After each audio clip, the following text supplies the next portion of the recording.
teman-teman, apakah teman-teman tahu tentang geopolitik Indonesia?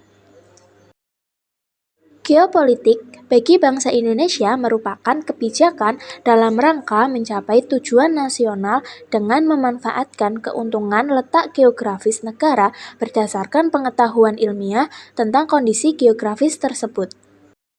Secara geografis, Indonesia memiliki ciri khas yang terletak di antara dua benua, yaitu benua Asia dan benua Australia, serta berada di antara dua samudra, yaitu Samudra Pasifik dan Samudra Hindia.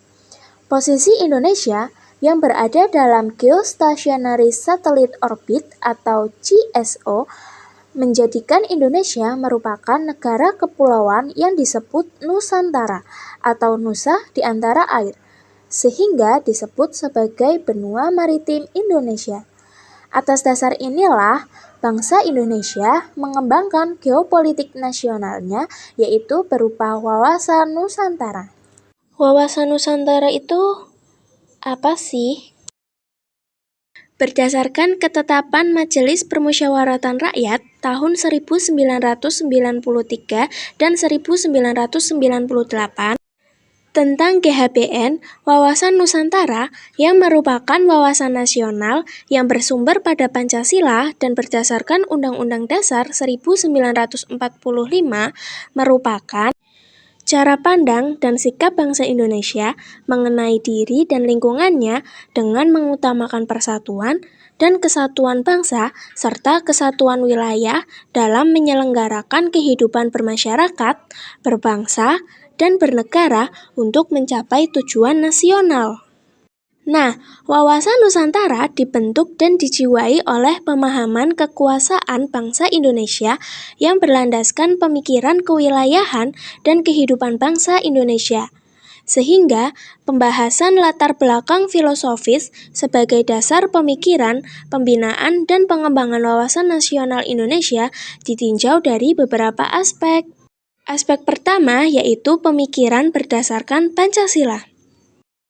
Berdasarkan falsafah Pancasila, manusia Indonesia merupakan makhluk ciptaan Tuhan yang mempunyai naluri, akhlak, daya pikir, dan sadar akan keberadaannya yang serba terhubung dengan sesamanya, lingkungannya, alam semesta, dan penciptanya.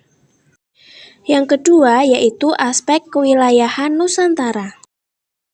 Geografi merupakan wilayah yang tersedia dan terbentuk secara alamiah oleh alam nyata. Kondisi objektif geografi sebagai pembentuk suatu negara merupakan suatu ruang gerak hidup bangsa yang di dalamnya terdapat sumber kekayaan alam dan penduduk yang mempengaruhi keputusan politik negara tersebut. Kondisi objektif geografi Nusantara yang merupakan untaian ribuan pulau yang tersebar dan terbentang di Katulistiwa dan letak posisi yang strategis. Wilayah Indonesia pada saat 17 Agustus 1945 masih mengikuti Territorial Sea and Maritime Kringen Ordonantie tahun 1939, di mana lebar laut wilayah Indonesia adalah 3 mil diukur dari garis air rendah dari masing-masing pantai pulau Indonesia. Atas pertimbangan berbagai hal, dimaklumkanlah Deklarasi Juanda pada tanggal 13 Desember 1957 yang berbunyi, berdasarkan pertimbangan-pertimbangan, maka pemerintah menyatakan bahwa segala perairan di sekitar, di antara, dan yang menghubungkan pulau-pulau yang termasuk negara Indonesia dengan tidak memandang luas lebarnya adalah bagian-bagian yang wajar daripada wilayah daratan negara Indonesia.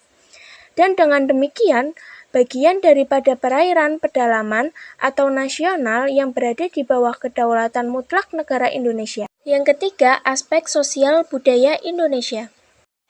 Masyarakat Indonesia sejak awal terbentuk dengan ciri kebudayaan yang sangat beragam yang muncul karena pengaruh ruang hidup berupa kepulauan di mana ciri alamiah tiap-tiap pulau berbeda-beda.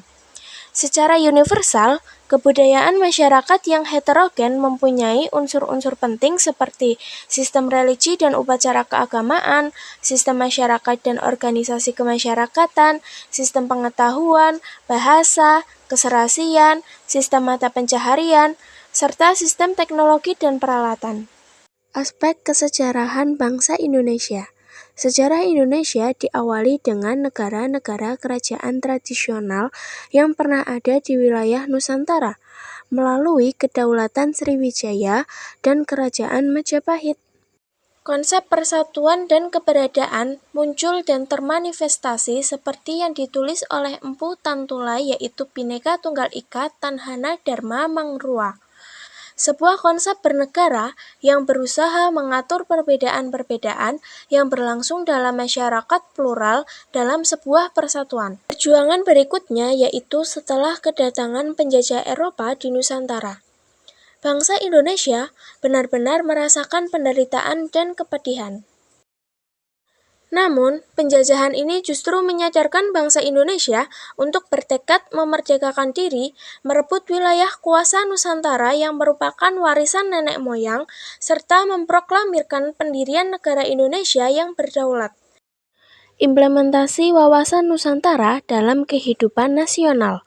Yang pertama, penerapan wawasan Nusantara dalam kehidupan politik, yaitu terwujudnya pemerintahan yang kuat, ambisius, dan amanah yang dibentuk sebagai perwujudan kedaulatan rakyat.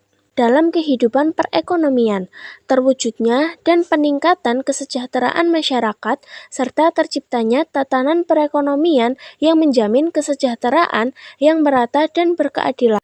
Penerapan wawasan Nusantara dalam kehidupan sosial budaya, yaitu menciptakan sikap internal dan eksternal yang mengakui, menerima, dan menghormati segala bentuk perbedaan dan keberagaman sebagai kenyataan hidup atau anugerah dari Sang Pencipta.